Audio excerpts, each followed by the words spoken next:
ଆମେ ହିନ୍ଦୁ ଭାଇ ମାନେ ସବୁ ହାତ ଯୋଡ଼ି ଆପଣ ଅନୁରୋଧ କରୁଛୁ ଆପଣ ସମସ୍ତେ ଏରକମ ଆମେ ବି ତାଙ୍କ ପ୍ରତି ସ୍ୱର ଉତ୍ତୋଳନ କରିବୁ ଆମେ ବି ତାଙ୍କୁ ଛାଡ଼ିବା ଭାଇ ହିନ୍ଦୁ ଲୋକମାନଙ୍କୁ କଣ କହୁଛନ୍ତି ଏକାଠି ହେବା ଆମେ ଖ୍ରୀଷ୍ଟିଆନ ଲୋକମାନଙ୍କୁ ଦେଖିବା ସେମାନେ କଣ କରୁଛନ୍ତି ଆମେ ସବୁ ଏକାଠି ହେବା ଆଉ ସ୍ୱର ଉତ୍ତୋଳନ କରିବା ବୋଲି ତପି ମିଶ୍ର ଭାଇ କହୁଛନ୍ତି ସାନ ଭାଇ। ଆରେ ଭାଇ ତମେ ଆଉ ଅଧିକ ବକ ବକ ହୁଅ ନାହିଁ କାହିଁକି ତପି ମିଶ୍ର ଭାଇ ଯେଉଁ କୁରାଳି ବୁଲଉଥିଲେ ସେଇ କୁରାଳିରେ ନିଜେ ଗୋଳ ଆଣିଲେ ଆଉ ଯେଉଁ କଣ୍ଟା ବିଞ୍ଚେଇଥିଲେ ସେ କଣ୍ଟା ଉପରେ ସେ ନିଜେ ହିଁ ପାଦ ରଖିଲେ ଆଉ ତାକୁ ଉଦ୍ଧାର କରିବା ପାଇଁ କେହି ମଧ୍ୟ ଆସିବେ ନାହିଁ କି କେହି ମଧ୍ୟ ସାହସ କରିବେ ନାହିଁ କାହିଁକି ନା ପରମେଶ୍ୱରଙ୍କୁ ଯେଉଁମାନେ ବିରୋଧୀ କରନ୍ତି ଆଉ ପରମେଶ୍ୱରଙ୍କୁ ଯେଉଁମାନେ ଅପମାନ କରନ୍ତି ସେମାନେ କେବେ ମଧ୍ୟ ବଞ୍ଚିକି କେବେ ମଧ୍ୟ ରହିନାହାନ୍ତି କି ସେମାନେ ବଞ୍ଚିକି ରହିଲେ ମଧ୍ୟ ଚେଷ୍ଟା କଲେ ମଧ୍ୟ ସେମାନେ ରହିପାରିବେ ନାହିଁ କାହିଁକି ନା ସେମାନେ ପରମେଶ୍ୱରଙ୍କ ବିରୁଦ୍ଧରେ ଅନେକ କଥା କହିଛନ୍ତି କିଏ ତପି ମିଶ୍ର ଭାଇ ସେଥିପାଇଁ ତାଙ୍କୁ ଆଜି ଏଇ ଦଣ୍ଡ ବା ଏଇ ପରିଣାମ ଭୋଗିବାକୁ ପଡୁଛି କେବେ ମଧ୍ୟ ପଳନ୍ତି ନାହିଁ ପରମେଶ୍ୱରଙ୍କୁ ସିଏ ନିଜକୁ କଣ ଭାବୁଛି ପରମେଶ୍ୱରଙ୍କୁ ମଧ୍ୟ ସିଏ ଛାଡୁନାହିଁ ଲୋକମାନଙ୍କୁ ଛାଡୁନାହିଁ ତା ସଙ୍ଗେ ସଙ୍ଗେ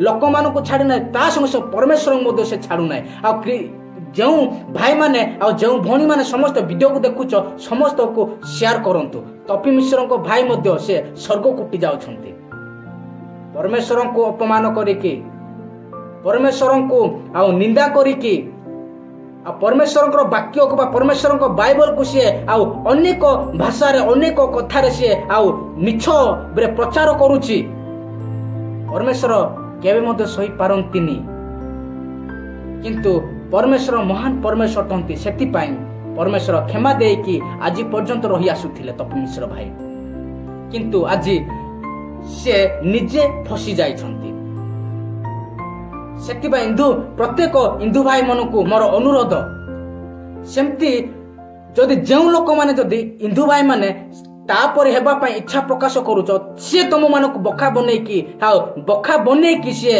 ଆଉ ଜାଲ ନାଟ୍ୟ କରିକି ସିଏ କଣ କହୁଛନ୍ତି ସେଇଟା ତମେ ମାନେ ନିଜେ ବୁଝ ସେ ବକା ବନଉଛି ଆଉ ଏତେ ଆଉ ତମେ ବି ତଳକୁ ତପି ମିଶ୍ର ଭାଇ ତଳକୁ ଖସି ଯାଉ ନାହିଁ ଆଉ ତମେ ବି ବକା ହେଇକି ଆଉ ତପି ମିଶ୍ରଙ୍କ କଥାରେ ତମେ ବି ପାଗଳ ହେଇଯାଉ ନାହିଁ କାହିଁକି ତପି ମିଶ୍ର ନିଜେ ପାଗଳ ହେଇଯାଇଛନ୍ତି ଆଉ ତାକୁ ହସ୍ପିଟାଲ ନେବା କଥା କିନ୍ତୁ ହସ୍ପିଟାଲ ନ ଯାଇ ସିଏ ଥାନାରେ ଭର୍ତ୍ତି ହେଇଯାଇଛନ୍ତି ପ୍ରଭୁ ତାକୁ ଆଶୀର୍ବାଦ କରନ୍ତୁ ସେଥିପାଇଁ ଆମେ ସତର୍କ ହେଇ ଆମେ ତପି ମିଶ୍ରଙ୍କ ପରେ ହେବା ନାହିଁ ସେ ସମସ୍ତଙ୍କୁ ଓଡ଼ିଶାବାସୀ ମାନଙ୍କୁ ଆଉ ଭାରତବାସୀ ମାନଙ୍କୁ ସମସ୍ତଙ୍କୁ ସେ ବକା ବନେଇକି ସିଏ ଆଉ ଉଠିବାକୁ ଚାହୁଁଥିଲେ କିନ୍ତୁ ଉଠିବାର ତାର ସମୟ ନାହିଁ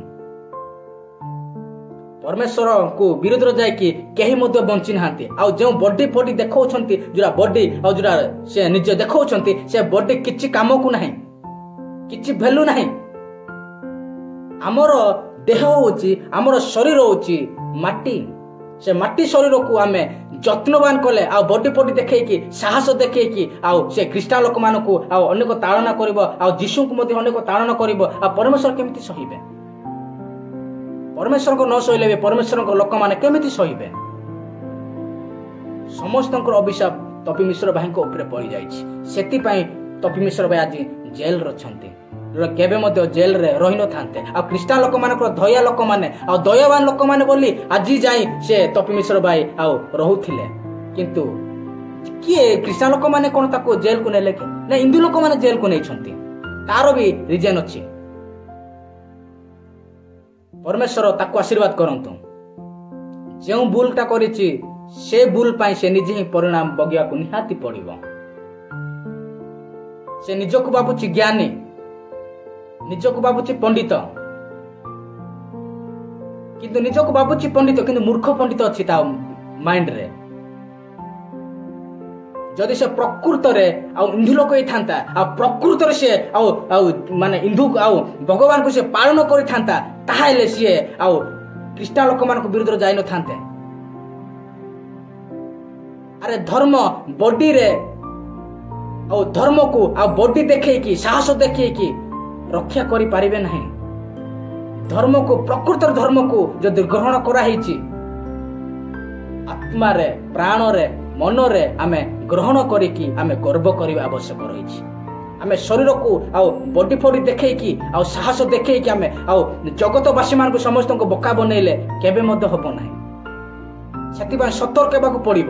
ସତର୍କ ହୁଅ ସମସ୍ତେ। ଆଉ ଆଦିବାସୀ ଲୋକମାନେ ଆଉ ଯେତିକି ଭାରତବାସୀ ମାନେ ଆଉ ଜଗତରେ ପ୍ରତ୍ୟେକ ଲୋକମାନେ ଅଛନ୍ତି ସମସ୍ତେ ସତର୍କ ହୋଇଯାଆନ୍ତୁ। ଆଉ ତପି ମିଶ୍ରଙ୍କ ବଡି କେବେ ମଧ୍ୟ ହୁଅ ନାହିଁ।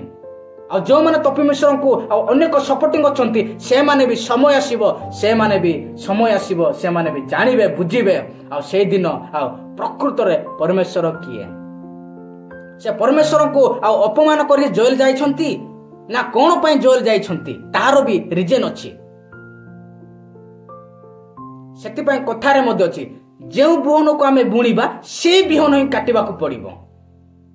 ଆଉ ଯେଉଁ କୁରାଳକୁ ଆମେ ବୁଲଉଛୁ ସେଇ କୁରାଣ ଦିନେ ନହେଲେ ଦିନକୁ ଗଡ଼ର ନିହାତି ଆଣିବ।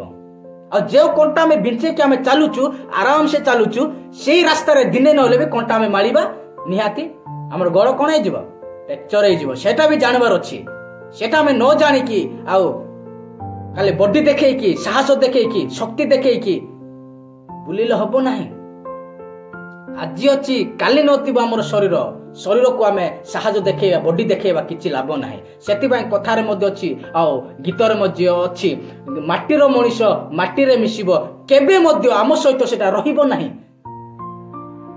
ଯଦି ବା ରହିବ ଆମର ଆତ୍ମା ପ୍ରାଣ ପ୍ରଭୁଙ୍କ ନିକଟକୁ ଯିବ। ପ୍ରଭୁଙ୍କ ନିକଟକୁ ଯାଇ ଆମର ଆତ୍ମା ପ୍ରାଣ ରହିବ କିନ୍ତୁ ଶରୀର କେବେ ମଧ୍ୟ ରହିପାରିବ ନାହିଁ। ସେଥିପାଇଁ ଆମେ ଶରୀରକୁ ଆଉ ବଡି ଦେଖେଇବା ଆଉ ଶରୀରକୁ ଯତ୍ନ କରିକି ଆମେ ନିଜକୁ ଗର୍ବ କରିବା କିଛି ଭ୍ୟାଲୁ ନାହିଁ। ଆମେ ଭ୍ୟାଲୁ ଯୋଉଟା କରିବା ଆଉ ଭ୍ୟାଲୁକୁ ଯୋଉଟା ଉଠେଇବା ସେଇଟା ହଉଛି ମନ ଆତ୍ମା ପ୍ରାଣ। ଧର୍ମକୁ ପରିବର୍ତ୍ତନ ନ କରି ମନକୁ ପରିବର୍ତ୍ତନ କରିବା ପାଇଁ ପରମେଶ୍ୱର କହିଛନ୍ତି କିନ୍ତୁ ଧର୍ମକୁ ପରିବର୍ତ୍ତନ କରିବା ପାଇଁ କେବେ ମଧ୍ୟ କହିନାହାନ୍ତି। କିନ୍ତୁ ତପି ମିଶ୍ର ଭାଇ କଣ କହୁଛନ୍ତି ଆଉ କଣ କହୁଥିଲେ? ଧର୍ମକୁ ପରିବର୍ତ୍ତନ କରୁଛନ୍ତି। ଖ୍ରୀଷ୍ଟିଆନ ଲୋକମାନେ ଯେତିକି ଖ୍ରୀଷ୍ଟିଆନ ଲୋକମାନେ ଅଛନ୍ତି ଆଉ ଖ୍ରୀଷ୍ଟିଆନ ଲୋକମାନେ ଯେଉଁ ପାଳକମାନେ ଅଛନ୍ତି ସମସ୍ତେ ଧର୍ମକୁ ପରିବର୍ତ୍ତନ କରୁଛନ୍ତି। ଟଙ୍କାକୁ ଦେଇକି ଧର୍ମ ପରିବର୍ତ୍ତନ କରୁଛନ୍ତି ବୋଲି କହୁଥିଲେ କିଏ? ତପି ମିଶ୍ର ଭାଇ। କିନ୍ତୁ ଧର୍ମକୁ ଆଉ କେହି ମଧ୍ୟ ପରିବର୍ତ୍ତନ କରନ୍ତି ନାହିଁ। ଆଉ ଟଙ୍କା ନେଇକି କେହି ମଧ୍ୟ ଧର୍ମକୁ ପରିବର୍ତ୍ତନ କରନ୍ତି ନାହିଁ। ମନକୁ ଆତ୍ମାକୁ ପ୍ରାଣକୁ ମନ ପରିବର୍ତ୍ତନ କରନ୍ତି। ସେମାନେ ହିଁ ପ୍ରକୃତରେ ପରମେଶ୍ୱରଙ୍କର ସନ୍ତାନ। ଆଉ ପ୍ରକୃତରେ ସେମାନେ ଧର୍ମ ହିଁ ସେମାନଙ୍କୁ ରକ୍ଷା କରିବ। ଆଉ ମନୁଷ୍ୟ ଧର୍ମକୁ କେବେ ମଧ୍ୟ ରକ୍ଷା କରିପାରିବ ନାହିଁ। କିନ୍ତୁ ତପି ମିଶ୍ର ଭାଇ ଜଣେ ବାହାରିଥିଲେ ଧର୍ମକୁ ରକ୍ଷା କରିବା ପାଇଁ। ଆରେ ଧର୍ମକୁ କିଏ ରକ୍ଷା କରନ୍ତି? ମନୁଷ୍ୟ ରକ୍ଷା କରିପାରିବ କି? କେବେ ନାହିଁ। ଧର୍ମକୁ ମନୁଷ୍ୟ କେବେ ମଧ୍ୟ ରକ୍ଷା କରିପାରିବ ନାହିଁ। ଆମେ ଯେଉଁ ଧର୍ମକୁ ଆମେ ପାଳନ କରିବା ଆଉ ଯେଉଁ ଧର୍ମକୁ ଆମେ ସମ୍ମାନ ରଖିବା ଆଉ ଯେଉଁ ଧର୍ମକୁ ଆମେ ହୃଦୟ ସହିତ ଆମେ ପାଳନ କରିବା ସିଏ ଧର୍ମ ହିଁ ଆମକୁ ଯତ୍ନବାନ କରିବା। ସେଇ ଧର୍ମକୁ ଆମେ ହୃଦୟ ସହିତ ଆମେ କଣ କରିବାର ଅଛି? ଗର୍ବ କରିବାର ଅଛି। ଆଉ ଆମେ ଶରୀରରେ ଆମେ ଗର୍ବ କଲେ କିଛି ଲାଭ ନାହିଁ। ତପି ମିଶ୍ର ଭାଇ ଯେଉଁ ଗାତ ଖୋଳିଥିଲେ ସେ ଗାତରେ ନିହାତି ପଡିଲେ। ଯେତିକି ଉଠି ଯାଉଥିଲେ ସେତିକି ତାକୁ ଗଳ ଧରିକି ଟଣା ହେଲା। ସେଟା ବି ସେ ଜାଣିବାର ଅଛି। ଆଉ ଏବେ ଆଉ ସେ ତାର ଭାଇ ବାହାରିଛନ୍ତି। କିଛି ଲାଭ ନାହିଁ। ସତର୍କ ହୁଅ ଭାଇ, ସତର୍କ ହୁଅ। ଆଉ ସମୟ ନାହିଁ। ପ୍ରଭୁଙ୍କର ସମୟ ସନ୍ନିକଟ ହେବାକୁ ଯାଉଅଛି। ସେଥିପାଇଁ ଅନେକ ଆଉ ଏ ଜଗତରେ ଦେଖିବାକୁ ମିଳୁଛି। ଯଦି ପ୍ରଭୁଙ୍କର ସମୟ ସନ୍ନିକଟ ହେଇନଥାନ୍ତା ତାହେଲେ କିଛି ମଧ୍ୟ ହେଇନଥାନ୍ତା ଏ ଜଗତ। କିନ୍ତୁ ପ୍ରଭୁଙ୍କର ସମୟ ସନ୍ନିକଟ ହେବାକୁ ଯାଉଅଛି। ସେଥିପାଇଁ ଅନେକ ଦେଖିବାକୁ ମିଳୁଛି ଏ ଜଗତରେ। ଖ୍ରୀଷ୍ଟିଆନ ଲୋକମାନଙ୍କୁ ବିରୋଧ କରୁଛନ୍ତି, ପରମେଶ୍ୱରଙ୍କୁ ମଧ୍ୟ ବିରୋଧ କରୁଛନ୍ତି। ଆଉ ବାଇବଲକୁ ମଧ୍ୟ ଅନେକ ମିଥ୍ୟା କହି ସେମାନେ ପ୍ରଚାର କରୁଛନ୍ତି। ଆଉ ସେମାନେ ଭାବୁଛନ୍ତି କଣ ନିଜକୁ? ସେଥିପାଇଁ ସତର୍କ ହେବାକୁ ପଡିବ। ସତର୍କ ହୁଅ, ସମସ୍ତେ ସତର୍କ ହୁଅ। ଆଉ ହିନ୍ଦୁ ଲୋକମାନେ ହଉ କି ଖ୍ରୀଷ୍ଟିଆନ ଲୋକମାନେ ହଉ କି ଯିଏ ବି ହଉ ସେ ତପି ମିଶ୍ର ଭାଇ ବୋକା ବନେଇକି ସମସ୍ତଙ୍କୁ ଆଉ ସେ ତାଙ୍କ ଆଳକୁ ନେବା ପାଇଁ ଇଚ୍ଛା ପ୍ରକାଶ କରୁଛି। ସମସ୍ତେ ସତର୍କ ହେଇଯାଉଛନ୍ତି। ସମସ୍ତେ ସତର୍କ ହେଇଯାଅ। ଆଉ ସମୟ ନାହିଁ। ତପି ମିଶ୍ରଙ୍କ କଥାର ସମସ୍ତେ କେହି ମଧ୍ୟ ପଳ ନାହିଁ। ଯଦି ତାଙ୍କ କଥାରେ ତମେ ଯଦି ଚାଲିବ ଆଉ ତାଙ୍କ ଆଉ ଇଚ୍ଛାରେ ତମେ ଯଦି ତାଙ୍କୁ ଆଳକୁ ତମେ ଗ୍ରହଣ କରିବ ସମୟ ଆସିବ ତମେ ବି ସେଇ ଦିନ ହିଁ ପ୍ରକାଶ କରିବ। ସେଥିପାଇଁ ସମୟ ଥାଉ ମନକୁ ପରିବର୍ତ୍ତନ କରିବା। ସମୟ ଥାଉ ଆତ୍ମାକୁ ପରିବର୍ତ୍ତନ କରିବା। ଆଉ ସମୟ ଥାଉ ଆମେ ଜୀବନକୁ ବଦଳେଇବା। ଆଉ ସମୟ ଥାଉ ଆମେ ନୂତନ ରାସ୍ତାକୁ ଯିବା ପାଇଁ ଆମେ ଚେଷ୍ଟା କରିବା। ତାହେଲେ ପରମେଶ୍ୱର ଆମକୁ ଆଶୀର୍ବାଦ କରିବେ। ଆମେ ଯଦି ବଡି ଦେଖେଇବା ଆଉ ସୁନ୍ଦର ଫେସ୍ ଦେଖେଇବା କହିଲେ କିଛି ହବ ନାହିଁ। ସେଥିପାଇଁ ଏବେ ଏକା କହୁଥିଲି, ଏବେ ଅଛି ଆଉ କିଛି ମୁହୂର୍ତ୍ତ ପାଇଁ ଜୀବନ ପୁରା ଚାଲିଯିବାର ମାଟି ଆଉ ଶରୀର ଆମର ମାଟିରେ ମିଶିଯିବ। ସେଇ ଶରୀରକୁ ଆମେ ଏତେ ଯତ୍ନ କରୁଛୁ, ସେଇ ଶରୀର ପାଇଁ ଆମେ ଜଣଙ୍କ ସହିତ ଲଢେଇ କରୁଛୁ। ସମୟ ଆସିବ, ସୁଧୁରି ଯାଅ, ସୁଧୁରି ଯାଅ। ତପି ମିଶ୍ର ଭାଇ, ତମେ ସୁଧୁରି ଯାଅ, ସମୟ ଆଉ ନାହିଁ। ନିହାତି ସୁଧୁରିବାକୁ ପଡିବ। ଯଦି ସୁଧୁରିବନି, ସମୟ ଆସିବ, ତମେ ହିଁ ଜାଣିବ, ଆଉ କେହି ମଧ୍ୟ ଜାଣିବେ ନାହିଁ। ସେ ସମୟରେ ତମକୁ ରକ୍ଷା କରିବା ପାଇଁ କେହି ମଧ୍ୟ ଆସିବେ ନାହିଁ। ଏବେ ତମେ ପ୍ରକୃତରେ ଆଉ କଣ ପାଇଁ ଜେଲକୁ ଯାଇଛ? କଣ ଖ୍ରୀଷ୍ଟ ଲୋକମାନେ ତମକୁ ଭର୍ତ୍ତି କରିଛନ୍ତି କି? ନାହିଁ। ସେଇ ହିନ୍ଦୁ ଲୋକମାନେ, ସେଇ ହିନ୍ଦୁ ଭାଇ ମାନେ ହିଁ, ସେ ହିନ୍ଦୁ ଭଉଣୀ ମାନେ ହିଁ ତମକୁ ଜେଲରେ ଭର୍ତ୍ତି କରିଛନ୍ତି। ଖ୍ରୀଷ୍ଟିଆନ ଲୋକମାନେ ଭର୍ତ୍ତି କରିନାହାନ୍ତି ତମକୁ। ତମେ ଖ୍ରୀଷ୍ଟିଆନ ଲୋକମାନଙ୍କୁ ତାଳନା କରୁଥିଲ, ଖ୍ରୀଷ୍ଟିଆନ ଲୋକମାନଙ୍କୁ ଘୃଣା କରୁଥିଲ।